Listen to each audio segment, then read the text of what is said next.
बांग्लादेश में 20 million non Muslim minorities रहते हैं।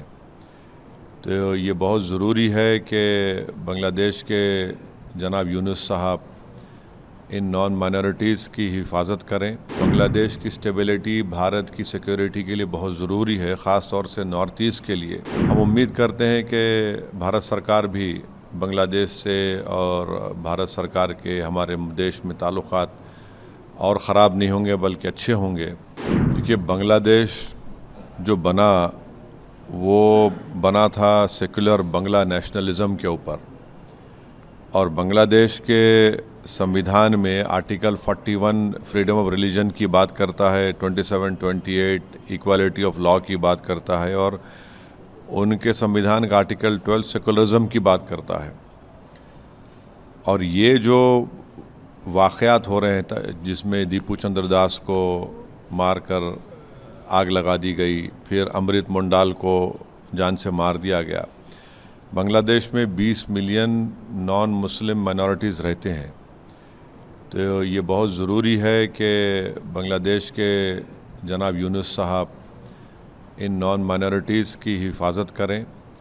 और बांग्लादेश में एक पॉपुलर रेवोल्यूशन आया है और बांग्लादेश की स्टेबिलिटी भारत की सिक्योरिटी के लिए बहुत ज़रूरी है, ख़ास तौर से नॉर्थ ईस्ट के लिए।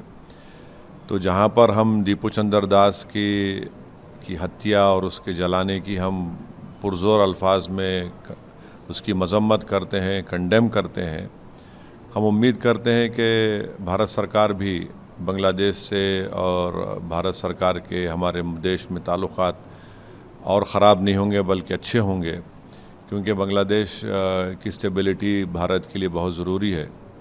तो उम्मीद करते हैं, बस साथ ही साथ हमको ये भी समझना ज़रूरी है कि हमारे देश में वेस्ट बंगाल के एक लेबर को जिसका नाम जोएल शेख था, उड़ीसा के संबलपुर में उसको बांग्लादेशी कहकर मार दिया गया। त्रिपुरा के एक MBA स्टूडेंट को, जो ट्राइबल लड़का है एंजल चकमा, उसके चेहरे को देखकर उस पर तंज करके उसको मारा और पीटा गया, उसकी मौत हो गई, जो त्रिपुरा का एक ट्राइबल है। फिर नालंदा डिस्ट्रिक्ट में अतहर हुसैन को उसके कान को, उंगलियों को, पैर को काट दिया गया, जिसम में एक रॉड को अंदर डाल दिया गया।